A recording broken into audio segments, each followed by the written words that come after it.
ನಮಸ್ಕಾರ ಬಂಧುಗಳೇ, ನಿಮಗೆಲ್ಲರಿಗೂ ಸ್ಟಾರ್ ಚಂದ್ರು ಯೂಟ್ಯೂಬ್ ಚಾನಲ್ಗೆ ಸ್ವಾಗತ ಸುಸ್ವಾಗತ. ಬಂಧುಗಳೇ, ನಾನು ಸ್ವಲ್ಪ ದಿನಗಳಿಂದ ಆಯುರ್ವೇದ ಗಿಡದ ಬಗ್ಗೆ ನಿಮಗೆ ಪರಿಚಯ ಮಾಡಿಕೊಡ್ತಿದ್ದೆ. ಹಂಗೆ ಈದನ್ನು ಕೂಡ ಒಂದು ಆಯುರ್ವೇದ ಗಿಡದ ಬಗ್ಗೆ ನಿಮಗೆ ಪರಿಚಯ ಮಾಡ್ಕೊಡ್ತೀನಿ. ಆ ಗಿಡ ನೀವೆಲ್ಲ ನೋಡಿರ್ತೀರ, ಯಾಕೆಂದರೆ ನಮ್ಮ ಮನೆ ಅಕ್ಕಪಕ್ಕ ಈಗ ಹಳ್ಳಿಗಳಲ್ಲಂತೂ ಸರ್ವೇ ಸಾಮಾನ್ಯವಾಗಿ ಬಳಸ್ತಾರೆ. ಅದು ಯಾವುದು ಅಂತ ನಿಮಗೆ ಪರಿಚಯ ಮಾಡ್ಕೊಡ್ತೀನಿ. ಬನ್ನಿ ಸ್ನೇಹಿತರೆ. ನೋಡಿ ಸ್ನೇಹಿತರೆ, ಇಲ್ಲೇ ಇದೆ. ಇದು ತುಂಬೆ ಗಿಡ ಅಂತೇಳಿ ಸರ್ವೇ ಸಾಮಾನ್ಯವಾಗಿ ನಮ್ಮ ಹಳ್ಳಿಗಳಲ್ಲಿ ಅಕ್ಕಪಕ್ಕ ಮನೆಗೆಲ್ಲ ಮನೆ ಹತ್ರ ಎಲ್ಲ ಬೆಳೆದಿರುತ್ತೆ.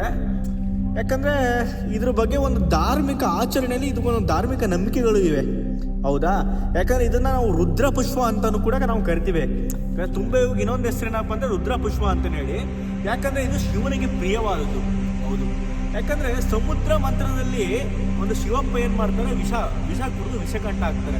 ಆ ವಿಷದ ನಂಜನ್ನು ಕರೆ ಮಾಡಲು ಈ ಒಂದು ಸೊಪ್ಪು ಅಥವಾ ಈ ಒಂದು ತುಂಬೆ ಹೂವನ್ನ ಹಚ್ಚಿದ್ರು, ಅರ್ಧ ಲೇಪನ ಮಾಡಿದ್ರು ಅನ್ನೋದು ನಮ್ಗೆ ಒಂದು ಧಾರ್ಮಿಕ ಕಥೆಗಳಲ್ಲಿ ಕಂಡು ಬರ್ತದೆ. ಹಾಗೆ ಇನ್ನೊಂದು ನಂಬಿಕೆ ಇದೆ. ಯಾಕಂದರೆ ಇವಾಗ ಮುತ್ತೈದೆಯರು ಅಂದರೆ ನಮ್ಮ ಆ ಮುತ್ತೈದರ ಬದುಕಲ್ಲಿ ಏನಾರ ಅವ್ರ ಒಂದು ವಿವಾಹ ಜೀವನದಲ್ಲಿ ಏನಾದರೂ ಒಂದು ಬಿರುಕುಂಟಾದಾಗ ಮತ್ತು ಅವ್ರ ಗಂಡನ ಎದುರಿಗೆ ಯಾವುದೇ ರೀತಿ ತೊಂದರೆ ಆಗಬಾರ್ದು, ಒಂದು ಅಪಘಾತದಲ್ಲಿ ಒಂದು ಸಾವು ಬರಬಾರ್ದು ಅನ್ನೋದ್ರ ಬಗ್ಗೆ ಏನು ಮಾಡ್ತಾರೆ, ಒಂದು ಮುತ್ತೈದರು ಈ ಗಿಡದ ಅಂದರೆ ತುಂಬೆ ಗಿಡದ ಒಂದು ಬೇರನ್ನು ಒಂದು ಧೂಪದಲ್ಲಿ ಪೂಜೆ ಮಾಡಿ ಅದನ್ನು ಕೊರಳು ಕಟ್ಕೊಂಡ್ರೆ ಅವ್ರಿಗೊಂದು ಮುತ್ತೈದ್ರೆ ಆಗಿ ಇರ್ತಾರೆ ಅನ್ನೋದು ಕೂಡ ಒಂದು ನಮ್ಮ ಧಾರ್ಮಿಕ ನಂಬಿಕೆ ಇದೆ. ಹಾಗೆ ಒಂದು ಆಯುರ್ವೇದ ಪದ್ಧತಿಯಲ್ಲಿ ಇದರಲ್ಲಿ ತುಂಬಾ ಉಪಯೋಗ ಇದೆ ಸ್ನೇಹಿತರೆ. ಏನು ಇವಾಗ ಸರ್ವೇ ಸಾಮಾನ್ಯವಾಗಿ ಜ್ವರ ಬರುತ್ತೆ. ಆ ಜ್ವರಕ್ಕೆ ಏನು ಮಾಡ್ತೀವಿ, ಈ ತುಂಬ ಒಂದು ಇದೆಯಲ್ಲ ಬೇರೆ ಇದು ಏನಪ್ಪ ಇದು ಎಲೆ ಇದೆಯಲ್ಲ, ಎಲೆಯಲ್ಲಿ ಈ ರಸ ನಾನು ತೆಗೆದ್ಬಿಟ್ಟು ಇದಕ್ಕೆ ಒಂದು ಕಾಳು ಮೆಣಸಿದೆ, ಈ ರಸ ಬರುತ್ತೆ, ಹಿಂಗೆ ಬರುತ್ತೆ. ಇದಕ್ಕೆ ಒಂದು ಕಾಳು ಮೆಣಸನ್ನ ನಾವು ಹಾಕ್ತೀವಿ. ಅಂದರೆ ಒಂದು ಸ್ವಲ್ಪ ಕಾಳು ಮೆಣಸು ಹಾಕ್ಬಿಟ್ಟು ಒಂದು ಸ್ವಲ್ಪ ಹಾಕಿ ಕುಡಿದ್ರೆ ಏನಪ್ಪ ಆಗುತ್ತೆ, ಜ್ವರ ಅನ್ನೋದು ನಿವಾರಣೆ ಆಗುತ್ತೆ. ಹಾಗೆ ಇವಾಗ ಒಂದು ಚಳಿಗೆ ತುಂಬ ಜಾಸ್ತಿ ಆಗಿದೆ. ಈ ಒಂದು ಡಿಸೆಂಬರ್, ಜನವರಿ, ಫೆಬ್ರವರಿ ಎಲ್ಲ ತುಂಬ ಚಳಿ ಆಗುತ್ತೆ. ಈ ಚಳಿಗಾಲದಲ್ಲಿ ಏನಪ್ಪ ಅಂದರೆ ಕಫ ಕೆಮ್ಮು ಕೂಡ ಜಾಸ್ತಿ ಆಗುತ್ತೆ. ಅದಕ್ಕೂ ಕೂಡ ಈ ತುಂಬೆ ಗಿಡದ್ದು ಒಂದು ಎಲೆಯ ಕಷಾಯ ಕುಡೋದ್ರಿಂದ, ಅಂದರೆ ಈ ಕಷಾಯ ಹೇಗೆ ಮಾಡಬೇಕು ಅಂದರೆ ತುಂಬೆ ಗಿಡದ ಎಲೆನ ಒಂದು ಸ್ವಲ್ಪ ನೀರಲ್ಲಿ ಕುದಿಸಿ ಕುಡಿಯೋದ್ರಿಂದ ನಮಗೊಂದು ಕಫ ಕೆಮ್ಮು ಏನಿರುತ್ತೆ ಅದು ಕೂಡ ನಿವಾರಣೆ ಆಗುತ್ತೆ ಸ್ನೇಹಿತರೆ. ಹಾಗೆ ತುಂಬ ಡೈಜೆಷನ್ ಪ್ರಾಬ್ಲಮ್, ಯಾಕಂದರೆ ಈಗಿನ ಒಂದು ಕಾಲಘಟ್ಟದಲ್ಲಿ ಏನಾಗಿದೆ ಅಂದರೆ ಮೋಸ್ಟ್ ಆಫ್ ಎಲ್ಲ ಜನಗೂ ಒಂದು ಗ್ಯಾಸ್ಟ್ರಿಕ್ ಸಮಸ್ಯೆ, ಅಂದರೆ ಒಂದು ಡೈಜೆಷನ್ ಪ್ರಾಬ್ಲಮಿಂದ ಗ್ಯಾಸ್ಟ್ರಿಕ್ ಸಮಸ್ಯೆ ಎಲ್ಲ ಆಗಿರುತ್ತೆ. ಹಾಗೆ ಒಂದು ಡೈಜೆಷನ್ ಸಮಸ್ಯೆ ಕಡಿಮೆ ಆಗಬೇಕು ಅಂತ ಏನು ಮಾಡಬೇಕು ಅಂದರೆ ಸೇಮ್ ಇದ್ರದ್ದು ಎಲೆನ ಕಷಾಯವನ್ನು ಅಂದರೆ ಕುದಿಸ್ಬಿಟ್ಟು ಕುಡಿದ್ರೆ ಒಂದು ಡೈಜೆಷನ್ ಒಂದೇನಂತ ತುಂಬ ಚೆನ್ನಾಗಾಗುತ್ತೆ, ಅರ್ಥ ಆಯ್ತಾ? ಹಾಗೆ ಈ ಇನ್ನೊಂದೇನಪ್ಪ ಅಂದರೆ ನಮಗೆಲ್ಲ ಡಾರ್ಕ್ ಸರ್ಕಲ್ ಆಗಿರುತ್ತೆ. ಇವಾಗಂತೂ ಎದ್ದರೆ ದೇವ್ರ ಫೋಟೋ ನೋಡ್ತೀವೋ ಬಿಡ್ತೀವೋ ಗೊತ್ತಿಲ್ಲ, ಆದರೆ ಮೊಬೈಲ್ ಅಂತ ನೋಡ್ತೀವಿ.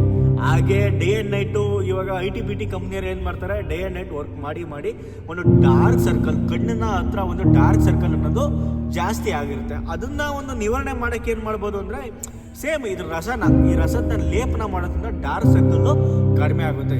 ಹಾಗೆ ಏನು ಕಡಿಮೆ ಆಗುತ್ತೆ ಇದರಲ್ಲಿ ಆಂಟಿ ಫಂಗಲ್ ಮತ್ತು ಆಂಟಿ ಇನ್ಫ್ಲಮೇಟ್ರಿ ಅನ್ನೋ ಗುಣಗಳು, ಅಂದರೆ ಒಂದೊಂದು ರೋಗಗಳನ್ನ ತಡೆಯುವಂಥ ಒಂದು ಬ್ಯಾಕ್ಟೀರಿಯಾಗಳು ಹರಡುವಂಥ ಬ್ಯಾಕ್ಟೀರಿಯಾಗಳನ್ನ ತಡೆಯುವಂಥ ಒಂದು ಶಕ್ತಿ ಈ ಒಂದು ರಸಕ್ಕಿರುತ್ತೆ. ಅದರಿಂದ ಇಲ್ಲಿ ನಮಗೆ ಡಾರ್ಕ್ ಸರ್ಕಲ್ನ ರಿಮೂವ್ ಮಾಡುತ್ತೆ. ಹಾಗೆ ಮುಖದಲ್ಲಿ ಮೊಡವೆ ಗುಳ್ಳೆಗಳೆಲ್ಲ ಆಗಿರುತ್ತಲ್ಲ, ಆ ಗುಳ್ಳೆಗಳನ್ನ ನಿವಾರಣೆ ಮಾಡೋಕ್ಕೂ ಕೂಡ ಇದ್ರ ರಸನ ಒಂದು ಸ್ವಲ್ಪ ಸಿಂಪಡಿಸ್ಕೊಂಡ್ರೆ ಏನಾಗುತ್ತೆ, ಆ ಗುಳ್ಳೆ ಮತ್ತು ಅಲ್ಲೆಲ್ಲ ಏನಾರು ಪಿಂಪಲ್ಸ್ ಈ ಥರ ಆ ಗಾಯಗಳೇನಾರು ಆಗಿದ್ರೆ ಅದು ಕೂಡ ನಿವಾರಣೆ ಆಗುತ್ತೆ ಸ್ನೇಹಿತರೆ.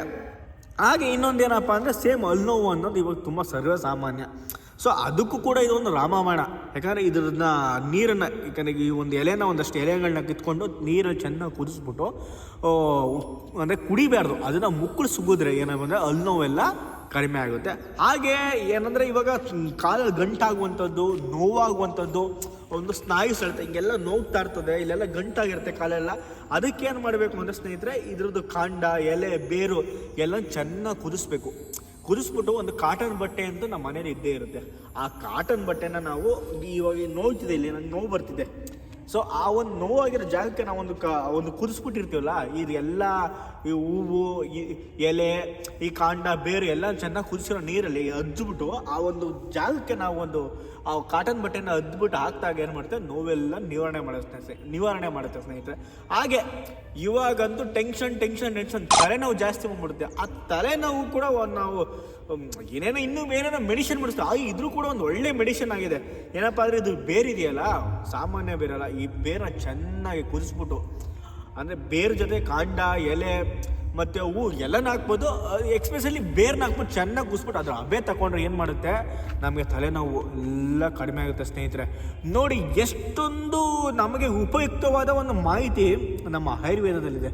ಯಾಕಂದರೆ ನಮ್ಮ ಹಿಂದೂ ಧರ್ಮ ಸಾಮಾನ್ಯ ಧರ್ಮ ಅಲ್ಲ. ಯಾಕಂದರೆ ಹಿಂದೂ ಧರ್ಮಕ್ಕೆ ಹುಟ್ಟಿಲ್ಲ ಸಾವಿಲ್ಲ. ಯಾಕೆ ಹೇಳ್ರಿ, ಪ್ರಕೃತಿ ಹುಟ್ಟಾಗೆ ಹಿಂದೂ ಧರ್ಮ ಹುಟ್ಟಿರೋದು. ಅದಕ್ಕೋಸ್ಕರ ನಾವು ಬೆಳಗಿದ್ರೆ ಸೂರ್ಯನ ಕೈ ಮುಗಿತೀವಿ, ಕಲ್ಪವೃಕ್ಷ ಇದು ಏನಪ್ಪ ತೆಂಗಿನ ಮರಕ್ಕೆ ಕೈ ಮುಗಿತೀವಿ. ಹೂ ನೋಡಿ, ಇದನ್ನ ರುದ್ರಪುಷ್ಪ, ಇದನ್ನು ಶಿವನಿಗೆ ತುಂಬ ಪ್ರಿಯವಾದದ್ದು, ಇದಕ್ಕೆ ಕೈ ಮುಗಿತೀವಿ. ಹಬ್ಬ ಹರಿದಿನಗಳು ಇದನ್ನು ಬಳಸ್ತೀವಿ. ಹಾಗೆ ಲಕ್ಷ್ಮೀ ಪೂಜೆ, ಗಣಪತಿ ಪೂಜೆಗೂ ಕೂಡ ಇದು ತುಂಬಾ ಉಪಯುಕ್ತ ಆಗುತ್ತೆ. ಧಾರ್ಮಿಕವಾದ ಹೇಳೋದಲ್ಲ, ಅಪಮೃತ್ಯು ಒಂದು ಅರ್ಧ ಮೃತ್ಯು ಅಂದರೆ ಯಾರ ಒಂದು ಈಗ ವೈವಾಹಿಕ ಜೀವನ ಆಗಿರುತ್ತೆ, ಅರ್ಧದಲ್ಲಿ ಏನೋ ಅವ್ರಿಗೆ ಅಪಘಾತ ಆಗ್ಬಿಟ್ಟು ಇನ್ನೊಂದಾಗೋರು ತೀರ್ಕೋತಾರೆ ಅನ್ನೋ ಒಂದು ಮುತ್ತೈದರು ಇದ್ರ ಬೇರನ್ನು ಧೂಪದಲ್ಲಿ ಪೂಜೆ ಮಾಡಿ ಕಟ್ಕೊಂಡ್ರೆ ಅಪಮೃತ್ಯುನ ತಡಿಬೋದು ಸ್ನೇಹಿತರೆ. ನೋಡಿ ಸ್ನೇಹಿತರೆ, ನಾನು ನಿಮ್ಗೊಂದು ಮನವಿ ಮಾಡ್ತೀನಿ. ನಮ್ಮ ಸುತ್ತಮುತ್ತಲೇ ಬೆಳೆದು ಕಳೆದೋಗ್ತಿದೆ ಈ ಒಂದು ಆಯುರ್ವೇದ ಗಿಡಗಳನ್ನ ನಾವು ಬೆಳೆಸಿ ಉಳಿಸಿ ನಮ್ಮ ಆಯುರ್ವೇದ ಸನಾತನ ಆಯುರ್ವೇದ ಪದ್ಧತಿನ ಉಳಿಸ್ಕೋಬೇಕು ಅಂತ ನಿಮ್ಮೆಲ್ಲರಿಗೂ ನಾನು ಮನವಿ ಮಾಡ್ತೀನಿ ಸ್ನೇಹಿತರೆ.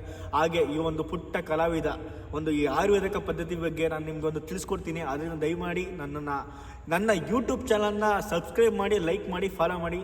Thank you brother. ನಮಸ್ತೆ ಬಂಧುಗಳೇ.